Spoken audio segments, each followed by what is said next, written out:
Alors, il se passe quelque chose de très tendu en ce moment dans le ciel entre la France et la Côte d'Ivoire. Et on ne parle pas de météo, non. On parle d'une véritable bataille qui risque de bloquer des milliers de passagers au sol. C'est la guerre des droits de vol.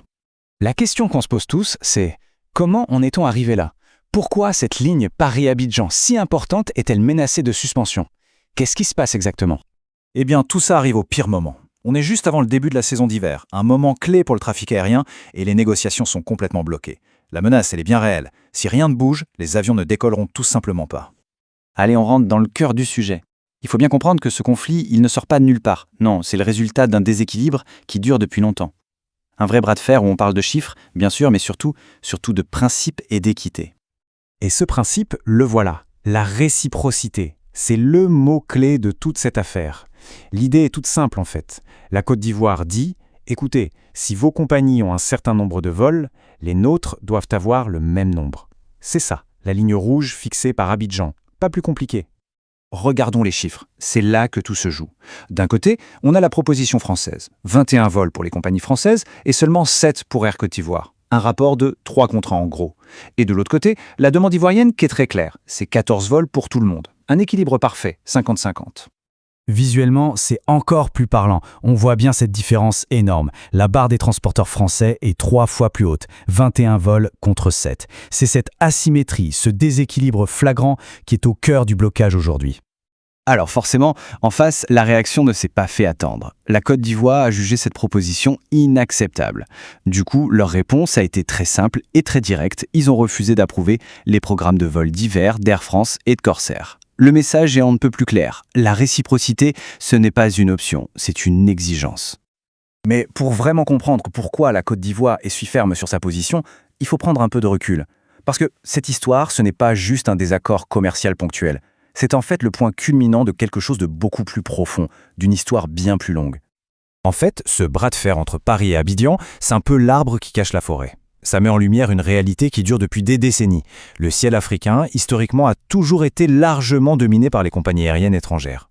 Et là, attention, les chiffres de l'IATA sont assez choquants. Entre l'Afrique de l'Ouest et le reste du monde, 82% du trafic est assuré par des transporteurs européens. Et les compagnies ouest-africaines dans tout ça? À peine 1%. Oui, 1%. Ce chiffre seul résume toute la situation.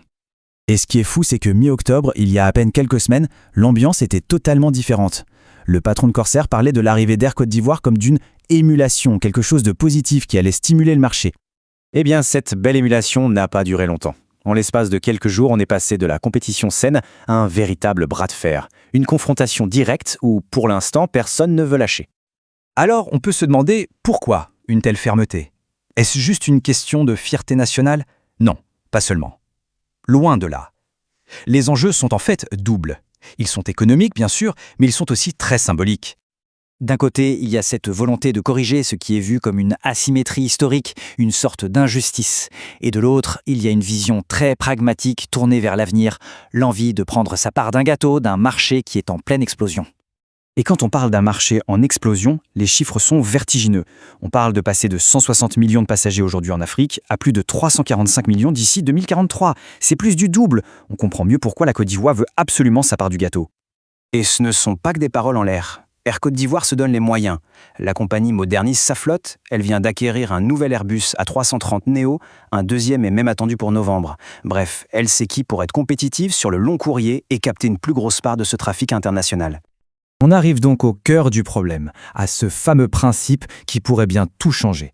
Et pas seulement pour cette ligne Paris-Abidjan d'ailleurs, c'est un principe qui pourrait redéfinir pas mal de choses dans le ciel. Alors la réciprocité, qu'est-ce que c'est en termes simples dans l'aviation? Eh bien c'est le principe du donnant-donnant. Les avantages qu'un pays accorde aux compagnies d'un autre pays, il doit les recevoir en retour. C'est tout, un échange juste et équilibré. Et c'est exactement ça que la Côte d'Ivoire veut mettre en place.